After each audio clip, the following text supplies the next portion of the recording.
Assalamu alaikum friends. Welcome to Muba's kitchen. இன்னைக்கு நம்ம mutton சேமியா பிரியாணி எப்படி பண்ணலாம்னு பார்க்க போறோம்.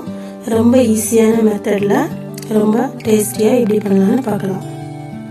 ஃபர்ஸ்ட் நம்ம மட்டன் தாளிச்சு நம்ம இதிலே வேக வச்சிரலாம். குக்கர் ஒன்று எடுத்துருக்கேன். அது நமக்கு சூடான உடனே ஒரு 1.5 டேபிள் ஸ்பூன் எண்ணெய் விட்டுருக்கேன். ஸ்பைசஸ் 3 ஏலக்காய், 3 கிராம்பு, ஒரு அன்னாசி பூ, 2 கருவேப்பிலை, 2 பிரிஞ்சி இலை. இது நமக்கு நல்லா வெடிச்சு வரும்போது வெங்காயம் ஒரு 150 கிராம், நம்ம பிரியாணிக்கெலாம் எப்படி வெட்டுவோமோ அதே மாதிரி நல்லா நீளமாக வெட்டிக்கணும். நமக்கு பிரியாணியுடைய சேம் மெத்தடு தான். நம்ம தண்ணி கரெக்டாக வச்சு ஆக்குவோம்ல, அதே மாதிரி தான். நம்ம எக்ஸ்ட்ரா தேங்காய் பால் மட்டும் இதுக்கு ஆட் பண்ண போகிறோம். வெங்காயம் நல்லா வதங்கிட்டு 1.5 டேபிள் ஸ்பூன் இஞ்சி பூண்டு பேஸ்ட் போட்டிருக்கேன்.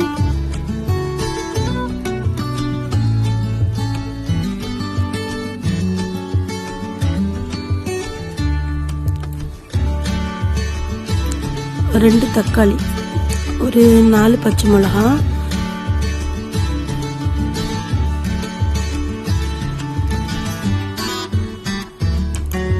நமக்கு சீக்கிரமாக வதங்க 1 டீஸ்பூன் உப்பு போட்டிருக்கேன். கொஞ்சம் புதினா, கொத்தமல்லி,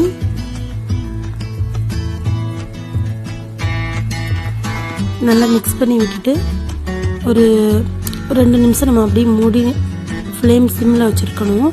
உங்களுக்கு அப்போ தான் அடி எதுவும் பிடிக்காது. நமக்கு நல்லா குழஞ்சி தக்காளி நல்லா வதங்கி வரும். நல்லா வதங்கிட்டு மட்டன் 1/2 கிலோ எடுத்திருக்கேன். நல்லா க்ளீன் பண்ணிவிட்டு நம்ம சேர்த்துக்கலாம்.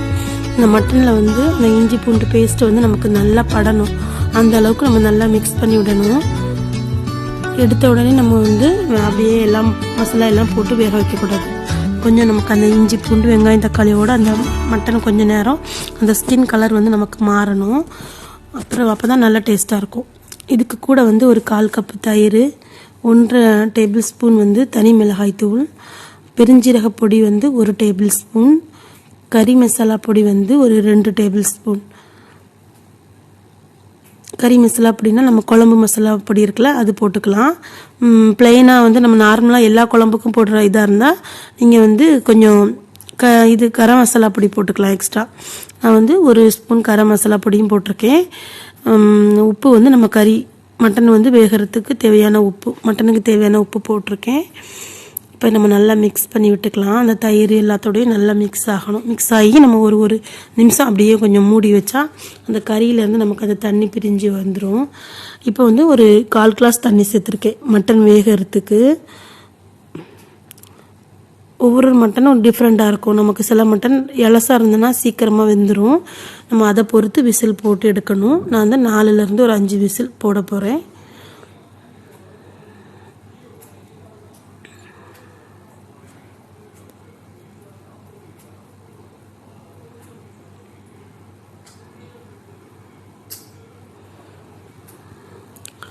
இப்போ கேஸ் ஆஃப் பண்ணிவிட்டு நமக்கு விசில் எல்லாம் நமக்கு அடங்கிட்டு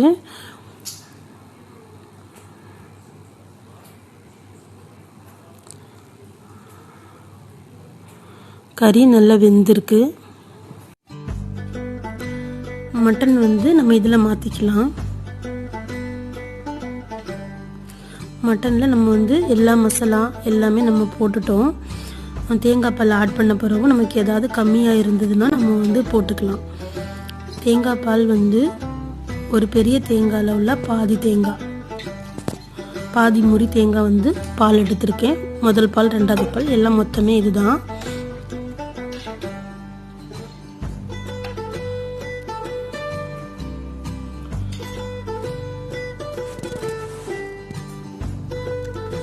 இந்த மாதிரி நமக்கு நுரைச்சிட்டு வரும்போது நம்ம சேமியா ஆட் பண்ணிடணும். தேங்காய் பாலை கொதிக்க விடக்கூடாது. கொதிச்சோன்னா உங்களுக்கு அந்த டேஸ்ட் இருக்காது. தேங்காய் பால் ஆட் பண்ண பிறகு நமக்கு உப்பு கம்மியாக இருந்ததுனால நான் கொஞ்சம் உப்பு சேர்த்துருக்கேன்.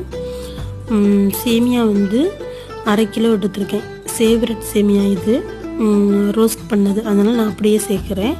ரோஸ்ட் பண்ணாத சேமியாவாக இருந்தால் நீங்கள் லைட்டாக கொஞ்சம் நெய் விட்டுட்டு ரோஸ்ட் பண்ணிக்கோங்க. அப்போ தான் நமக்கு நல்லா உதிரியாக வரும்.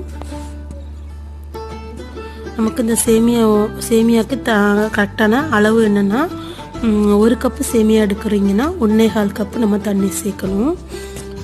1/2 லெமன் ஜூஸும் அப்புறம் பைனாப்பிள் எசன்ஸ் வந்து ஒரு 2 to 3 ட்ராப்ஸ் சேர்த்துருக்கேன். 1க்கு 1.25 கப் நம்ம தண்ணி விட்டோம்னா கரெக்டாக இருக்கும்.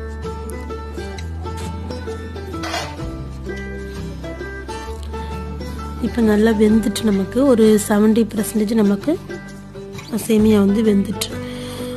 இப்போ வந்து நம்ம ஃப்ளேம் வந்து சிம்மில் வச்சுட்டு அப்படியே கொஞ்சம் தம்மு போட்டு எடுத்தோம்னா கரெக்டாக இருக்கும். நல்லா உதிரியாக சேமியா பிரியாணி நமக்கு ரெடி ஆயிரும். 1 டீஸ்பூன் வந்து நெய் விட்டுருக்கேன். நம்ம கொஞ்சம் கேஷ்யூ நட்டும் கிஸ்மிஸும் நம்ம வந்து ஃப்ரை பண்ணி எடுக்கணும். ஃபஸ்ட்டு வந்து நான் கேஷ்யூ நட் போட்டிருக்கேன். நமக்கு அது ஒரு half குக்கிங் ஆன பிறகு தான் நம்ம வந்து கிஸ்மிஸ் வந்து போடணும். அப்போ தான் அந்த கலர் வந்து உங்களுக்கு நல்ல ஒரு கோல்டன் ப்ரௌன் கலர் கிடைக்கும்.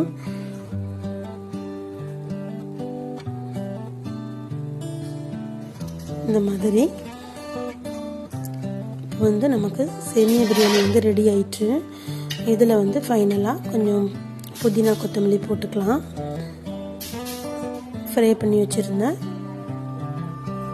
கேஷ்யூ நட் கிஸ்மிஸும் போட்டுக்கலாம். அவ்வளோதான். இப்போ சூப்பரான சேமியா பிரியாணி ரெடி ஆயிடுச்சு. நல்லா டிஃப்ரெண்ட்டாகவும் டேஸ்ட்டாகவும் இருக்கும். கண்டிப்பாக நீங்கள் ட்ரை பண்ணி பாருங்கள். ட்ரை பண்ணிவிட்டு உங்களுக்கு எப்படி வந்ததுன்னு உங்களுடைய ஃபீட்பேக்கை எனக்கு கமெண்ட் பண்ணுங்கள். இந்த வீடியோ பிடிச்சிருக்கும்னு நினைக்கிறேன். பிடிச்சிருந்ததுன்னா லைக் பண்ணுங்கள். நம்ம சேனல் முபாஸ் கிச்சனை சப்ஸ்கிரைப் பண்ணுங்கள். இன்ஷா அல்லாஹ் வேறு ஒரு ரெசிபியோட பார்க்கலாம். அஸ்ஸலாமு அலைக்கும்.